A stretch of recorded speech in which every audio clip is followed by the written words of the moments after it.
1982 সাল থেকে প্রতিষ্ঠিত হয়ে আসছে। জনগণের সেবার মাধ্যমে, জনগণের উন্নয়নের মাধ্যমে এই ইসলামী ব্যাংক, বাংলাদেশ ইসলামী ব্যাংক কোটি মানুষের হৃদয়ের ব্যাংকে পরিণত হয়েছে। আজকে আমরা দেখতে পাচ্ছি ইসলামী ব্যাংকের এমডি, চেয়ারম্যান, বড় বড় গুরুত্বপূর্ণ পদে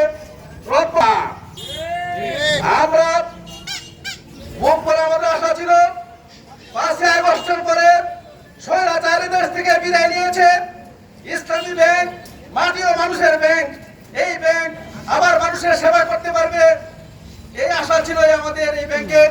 কিন্তু দেখতে পাচ্ছি আমরা এই সরকারকে ভূতে ধরেছে, এই সরকারের কাঁধে এসএলএম আবার সওয়ার হয়েছে।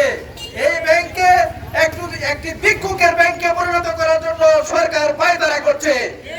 আমরা উদাত্ত কণ্ঠে আহ্বান করছি, সরকারকে এসএলএম এর নীল নকশা থেকে বেরিয়ে আসতে হবে, না হয় এই সরকার আবার জনগণের আস্থা সংকটে পড়বে।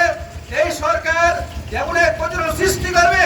আওয়ামী লীগ তো পালিয়ে গিয়ে ভারতে আশ্রয় নিয়েছে, এই বিএনপি সরকার পালিয়ে গিয়ে তাও কোনো জায়গা পাইবে না, এই ভারতে কোনো জায়গা পাবে না, কোনো রাষ্ট্রে জায়গা পাবে না।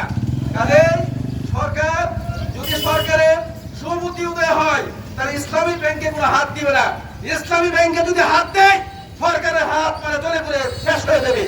আমি আশা করি সকল ষড়যন্ত্রের মোকাবেলা করে আমরা গ্রাহক যারা এখানে আছি আমরা সবাই সুচ্চাপ দেখবো।